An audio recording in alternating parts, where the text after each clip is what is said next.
നമ്മൾ പറയാൻ പോകുന്നത് യൂറിക് ആസിഡിനെ പറ്റിയാണ്. ഇന്ന് നമുക്കറിയാം മിക്കവാറും എല്ലാവർക്കും യൂറിക് ആസിഡിൻ്റെ പ്രശ്നമുണ്ട്. അപ്പോൾ എന്താണ് യൂറിക് ആസിഡ് എന്ന് നോക്കാം. യൂറിക് ആസിഡ് എന്ന് പറഞ്ഞാൽ നമ്മുടെ ശരീരത്തിൽ നോർമലി സെല്ലുകൾ നശിക്കുന്ന സമയത്ത് ആ സെല്ലിലുള്ള പ്രോട്ടീൻ വിഘടിച്ച് അതിൽ നിന്നും നോർമലായിട്ട് യൂറിക് ആസിഡ് ഉണ്ടാകും. അത് ഭക്ഷണത്തിലൂടെ അല്ലാതെ. ഇനി ഭക്ഷണത്തിലൂടെയും യൂറിക് ആസിഡ് നമ്മുടെ ശരീരത്തിൽ കൂടും. അപ്പോൾ രണ്ട് വിധത്തിലാണ് യൂറിക് ആസിഡ് ശരീരത്തിൽ ഉണ്ടാകുന്നത്. ഒന്ന് ഭക്ഷണത്തിലൂടെയും ഒന്ന് സ്വാഭാവികമായിട്ടുണ്ടാകുന്നതും. അപ്പോൾ യൂറിക് ആസിഡിൻ്റെ നോർമൽ അളവ് എന്ന് പറഞ്ഞാൽ 3.5 to 7.2 ആണ്. ലാബിൻ്റെ റിസൾട്ട് അനുസരിച്ച് ചെറിയ വേരിയേഷൻ ഉണ്ടാവും. അത് ശ്രദ്ധിച്ചാൽ മതി. ഇനി അടുത്തത്, ചില ഭക്ഷണങ്ങൾ കഴിക്കുന്ന സമയത്ത് യൂറിക് ആസിഡിൻ്റെ അളവ് കൂടും. ഏതൊക്കെ ഭക്ഷണങ്ങൾ? ഒന്നാമത്തത് ചില മീനുകൾ, അതായത് മത്തി, അയല, അതേപോലെ കക്ക, കൂന്തൽ, ചെമ്മീൻ എന്നിവ കഴിക്കുന്ന സമയത്ത്, ചൂര എന്നിവ കഴിക്കുന്ന സമയത്ത് യൂറിക് ആസിഡിൻ്റെ അളവ് കൂടാം. പിന്നെ ഇറച്ചി പറഞ്ഞാൽ മട്ടൺ, ബീഫ്, ചിക്കൻ ഇത് കഴിക്കുന്ന സമയത്ത് യൂറിക് ആസിഡിൻ്റെ അളവ് കൂടാം. പിന്നെ ഈസ്റ്റ് അടങ്ങിയ ഭക്ഷണം എന്ന് പറയുന്ന സമയത്ത് ബ്രെഡ്, കേക്ക് എന്നിവ കഴിക്കുന്ന സമയത്തും യൂറിക് ആസിഡിൻ്റെ അളവ് കൂടാനുള്ള സാധ്യതയുണ്ട്. പിന്നെ ചില പച്ചക്കറി, കോളിഫ്ലവർ, വഴുതന, അതേപോലെ മഷ്റൂം എന്ന് പറഞ്ഞാൽ കൂൺ, ഇത് കഴിക്കുന്ന സമയത്തും കൂടാനുള്ള സാധ്യത ഉണ്ട്. പിന്നെ യൂറിക് ആസിഡ് എങ്ങനെ ഇത് പ്രശ്നം ഉണ്ടാക്കും എന്നുള്ളത് നോക്കാം. യൂറിക് ആസിഡ് ശരീരത്തിൽ നോർമലായിട്ട് നോർമലായി ശരീരത്തിൽ ഉണ്ടാവുമെന്ന് പറഞ്ഞു. അത് സാധാരണഗതിയിൽ നമ്മളെ ശരീരം അത് കിഡ്നി വഴിയും പിന്നെ കിഡ്നി വഴി യൂറിനിൽ അത് സാധാരണയായി ശരീരം തന്നെ പുറന്തള്ളും. പിന്നെ മലത്തിലൂടെയും പോകും.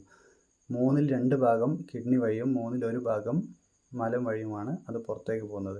അങ്ങനെ ചില സന്ദർഭത്തിൽ യൂറിക് ആസിഡ് ശരിയായ രീതിയിൽ നമ്മുടെ ശരീരത്തിൽ നിന്ന് വിസർജ്യം പുറത്തോട്ട് വന്നിട്ടില്ലെങ്കിൽ യൂറിക് ആസിഡിൻ്റെ അളവ് കൂടും. അപ്പോൾ യൂറിക് ആസിഡിൻ്റെ അളവ് കൂടുന്ന സമയത്ത് ശരീരത്തിൽ അതിൻ്റെ ക്രിസ്റ്റലുകൾ ജോയിൻറ്റുകളിൽ അടിഞ്ഞുകൂടി ജോയിൻറ്റുകൾ കനത്ത വേദനയും, അതേപോലെ മൂവ്മെൻറ്റിൻ്റെ റെസ്ട്രിക്ഷൻ, അതായത് രാവിലെ എണീച്ചാൽ കാലൊക്കെ ഭയങ്കര ടൈറ്റായി തോന്നും, മൂവ് ചെയ്യാൻ പറ്റാതെ, അതേപോലെ എന്തെങ്കിലും ആക്ടിവിറ്റി ചെയ്യുന്നതിന് മുമ്പ് തന്നെ കാലിന് ഭയങ്കര വേദനയും ഉണ്ടാവും.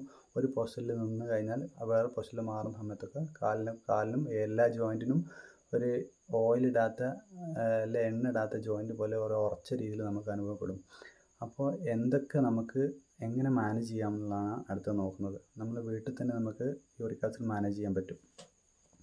യൂറിക് ആസിഡ് ഞാൻ ഓൾറെഡി പറഞ്ഞു. യൂറിക് ആസിഡ് അടങ്ങിയ ഭക്ഷണങ്ങൾ ആദ്യമായി നമുക്ക് ഒഴിവാക്കാം. പിന്നെ ചില ഭക്ഷണങ്ങൾ നമ്മൾ ആഡ് ചെയ്യും.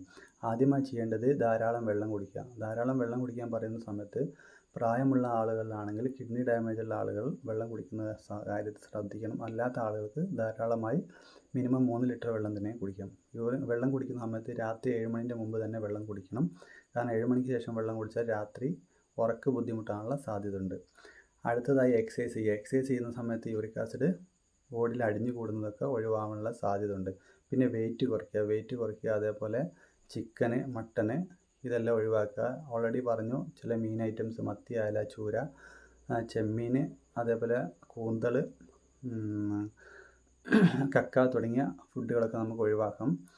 ഈസ്റ്റ് അടങ്ങിയ ഭക്ഷണം ഒഴിവാക്കാം. പിന്നെ സിട്രസ് ഫ്രൂട്ട് എന്ന് പറയുന്ന സമയത്ത് ഓറഞ്ച്, അതേപോലെ മുസമ്പി എന്നിവ കഴിക്കാം. പിന്നെ ചില പച്ചക്കറികൾ നമുക്ക് അതിൽ ആഡ് ചെയ്യാം. അതായത് ക്യാരറ്റ്, ബീട്രൂട്ട് പോലുള്ള പച്ചക്കറികളും, പിന്നെ ചില പഴങ്ങൾ, അതായത് ചെറി പോലുള്ള സാധാരണ ചെറുപഴങ്ങളും നമുക്ക് ഉൾപ്പെടുത്താൻ പറ്റുന്നതാണ്. പിന്നെ ഇടയ്ക്കിടയ്ക്ക് യൂറിക് ആസിഡിൻ്റെ അളവ് നോക്കിക്കൊണ്ടിരിക്കുക. അതേപോലെ നമ്മൾ ആപ്പിൾ സിഡർ വിനെഗർ 2 ടീസ്പൂൺ എടുത്ത് അത് 1 ഗ്ലാസ് വെള്ളത്തിൽ 2 നേരം കഴിച്ചാലും യൂറിക് ആസിഡ് കുറയാൻ സഹായിക്കും. അതുപോലെ തന്നെ വേറൊരു കാര്യം ശ്രദ്ധിക്കേണ്ടതെന്ന് വെച്ചാൽ ഒലിവ് ഓയിൽ നമ്മൾ ഭക്ഷണത്തിൽ ആഡ് ചെയ്ത് കഴിഞ്ഞാലും യൂറിക് ആസിഡ് കുറയ്ക്കാൻ സഹായിക്കും. അതിൻ്റെ പുറമെ കിഡ്നിയിൽ ഇങ്ങനെ അടിഞ്ഞു കൂടി കഴിഞ്ഞാൽ കിഡ്നി ഡാമേജ് ഉണ്ടാകും. കിഡ്നി ഡാമേജ് ഉണ്ടായി കഴിഞ്ഞാൽ പിന്നെ കിഡ്നി മാറ്റി വയ്ക്കേണ്ട അവസ്ഥയിലേക്ക് വരും. അതുകൊണ്ട് യൂറിക് ആസിഡ് ഒരു ശ്രദ്ധിക്കേണ്ട ഒരു വിഷയമാണ്.